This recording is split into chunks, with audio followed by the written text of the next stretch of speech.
Dari Ibu Hajah Hanan, apa yang harus dilakukan orang tua dalam mempersiapkan masa akil balik pada anak laki-laki dan perempuan?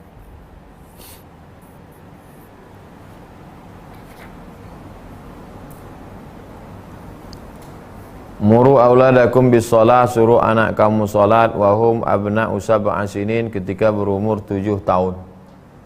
Jadi tak bisa anak itu tiba-tiba udah kelas 6 SD baru kita ceramahi dari A sampai Z. Tak begitu proses pendidikan dalam Islam, Bu. Proses pendidikan dalam Islam itu bertahap. Sebelum 7 tahun dia sudah hafal surat-surat pendek, Al-Fatihah, rukun salat. Ngajinya udah betul walaupun tak bisa baca. Gimana ngaji betul tak bisa baca? Karena dalam Islam orang itu nggak baca tapi dengar suara. Bismillahirrahmanirrahim. Alhamdulillahi Rabbil Alamin. Tak pernah dia baca Fatihah itu, tapi dia hafal karena didengarnya suara bunyi huruf itu. Sebelum 7 tahun. Setelah 7 tahun baru suruh dia salat. Wadribuhum fil ashrah, pukul dia kalau 10 tahun. 10 tahun kelas 5 SD. Kalau tak salat. Jadi dari mulai sebelum 7 disuruh, 8, 9, 10 tak juga dipukul. Jadi ada prosesnya. Ketika ada akil balik baru kita, kau udah akil balik. Kemarin itu belum wajib, masih proses. Sekarang kau udah wajib, pikul sendiri. Kau udah mukallaf sekarang. Berproses. Begitu juga anak perempuan. Kasih tahu dia, kalau abangmu itu cukup ditutupnya lututnya sama pusatnya, dari pusat sampai lutut, dari lutut sampai pusar. Kau nak, innal mar'ata, sesungguhnya perempuan, idza balaghatil mahid, kalau sudah sampai usia menstruasi, la yasluha an yura minha, tak boleh nampak dari badannya itu illa haza wa haza, anakku. Tak boleh nampak dari badannya itu kecuali muka sama tapak tangan. Zahiruha wa batinuha. Ini boleh. Tutup. La tabarrujna tabarrujal jahiliyatil ula, jangan lagi kau bersolek-solek jahiliyah. Kau sudah akil balik, kau maaf cakap sudah haid. Jangan lagi berjalan laki-laki dengan perempuan, perempuan dengan laki-laki tanpa mahram. Kehormatan, kemuliaan. Dibahaskan dia tentang masalah apa larangan-larangan perempuan sedang haid, bagaimana dia mandi, bagaimana dia membersihkannya, bagaimana dia bersuci, bagaimana larangan-larangan yang tak boleh sholat, tak boleh puasa, tak boleh i'tikaf, tak boleh masuk masjid, tak boleh megang Quran, tak boleh buat Quran, tak boleh baca Quran. Nah itu mesti kita ajarkan sama dia. Dia ajarkan kepada dia bahwa menutup itu kehormatan, nak. Kalau ada orang mengatakan membuka-buka aurat itu adalah mengikuti zaman modern, kalaulah simbol kemodernan itu membuka aurat, maka monyet lebih modern, anakku. Sampaikan sama dia itu. Begitu Bu Hanan. Tentu bahasanya dengan bahasa ibu yang lembut. Jangan pula tiru gaya saya ini. 2, Pak Fikih. Ustaz, bagaimana membedakan perkataan hati dengan bisikan setan?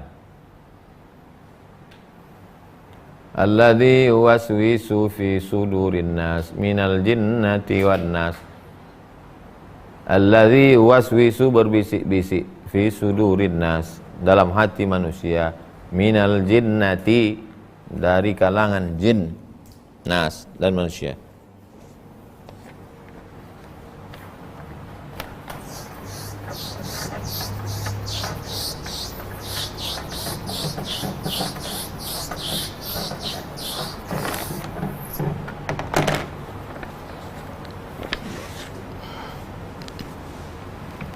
Ada namanya jantung, ada orang mengatakannya hati, ada dipakainya dua-dua namanya jantung hati. Ada bisikan dari setan namanya waswasah. Ada bisikan dari malaikat namanya ilham. Ada bisikan dari hati itu sendiri namanya khatara atau khawatir. Selalu orang pakai khawatir. Aku khawatir kali ini Pak Ustaz. Apa yang kau khawatirkan? Itu loh, saya khawatir. Khawatir itu artinya lintasan. Khawatir, lintasan, khatara. Khawatir, lintasan-lintasan dalam hati. Bagaimana cara kita membedakannya bahwa itu lintasan hati atau bisikan setan, atau ilham dari malaikat. Cuma cara kita membedakannya? Cara membedakannya begini.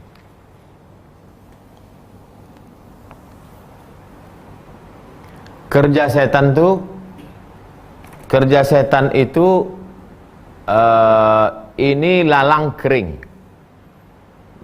kering, jerami. Setan tidak bisa memunculkan api. Setengah mati setan nunggu api, nggak bisa. Tapi begitu ada api kecil, itu kerja setan itu kerjanya ngipas saja. Setelah ada api kecil, baru dikipas sama setan. Api kecil itu khawatir. Yang membesarkannya itu waswasah. Makanya begitu ada lintasan sedikit langsung tutup. Alladzina idza fa'alu fahishatan aw zalamu anfusahum dzakarullah. Astaghfirullahalazim. Allahu akbar. Allahumma shalli ala sayyidina Muhammad. Stop. Itu yang aslinya. Aslinya kecil aja. Makanya begitu ada apinya memercik sedikit, langsung dipadamkan dengan air. Air yang memadamkannya itu istighfar. Kalau apinya dibiarkan, datanglah setan mengipas, ngompori. Menyalalah dia. Itu kerja setan. Udah paham. Jadi ketika ada terbersit sedikit saja, lintasan sekali aja, itu asli bawaan kita. Sampai kapan bisikan ini ada? La ughwiyannahum, aku akan membisiki mereka madaman arwahuhum fi ajsadihim, selama ruh di jasad mereka. Makanya kita disuruh tabayun, klarifikasi. Saya berkawan dengan Ustadz baik, tiba-tiba muncul dalam hati saya sedikit.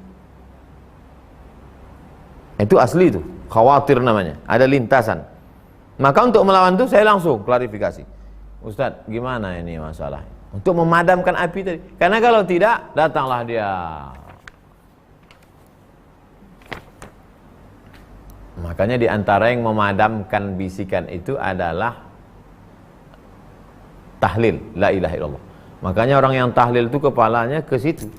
La ilaha illallah. Memadamkan api kecil yang ada tadi. La ilaha illallah. Habis.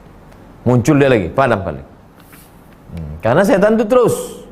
La atiyannahum min baini aydihim, aku akan datang dari depan, wa min khalfihim dari belakang, wa an aymanihim dari kanan, wa an syama'ilihim dari kiri.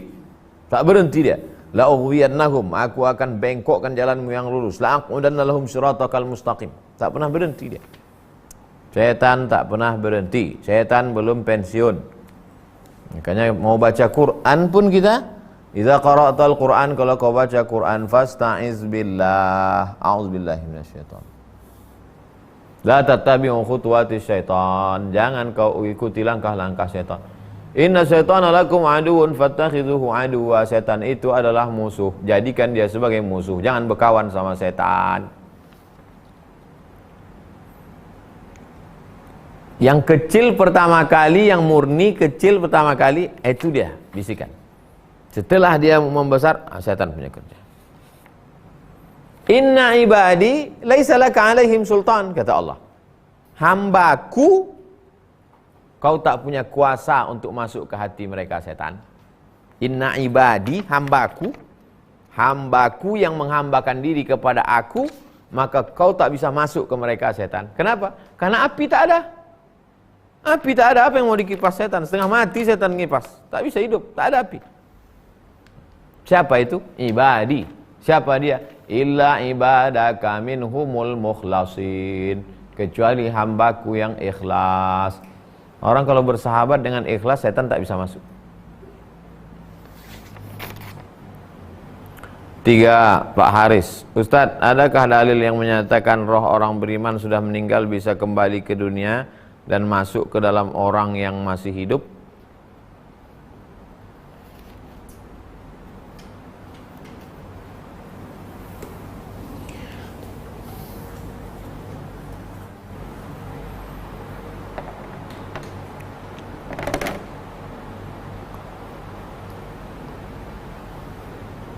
Yang selalu mendampingi manusia ini, jin yang selalu berbisik-bisik tadi namanya nuqayyid lahu syaitanan fahuwa lahu qarin. Nama perbuatannya waswasah. Nama setannya qarin. Qarin artinya selalu bersama. Itu arti qarin. Qarin selalu bersama. Jangan nanti pas baca berita di harian Mesir, Qarinatu ar-Rais. Qarinatu ar-Rais artinya istri presiden. Qarinatu ar-Rais Husni Mubarak, Susan, namanya Susan.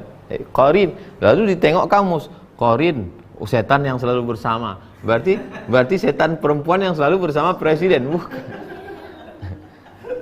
Jadi qarin artinya yang selalu bersama. Qarinatu perempuan yang selalu. Qarin adalah jin yang selalu bersama dengan kita. Jadi waktu saya lahir ada jin satu yang selalu bersama dengan saya. Pas saya mati, qarin hidup. Qarin itulah yang tetap hidup di dunia ini, yang masuk ke orang yang stres, orang depresi, orang yang hilang akal, orang yang temenung tak tentu arah, masuk qarin itu. Bersuara, dia macam suara saya. Pasti bodoh, pening-pening lalat. Tiba-tiba masuk, Assalamualaikum. Panggillah dukun, ditanya dukun, siapa ini yang masuk nih? Abdus Somad. Ustadz ya? Iya.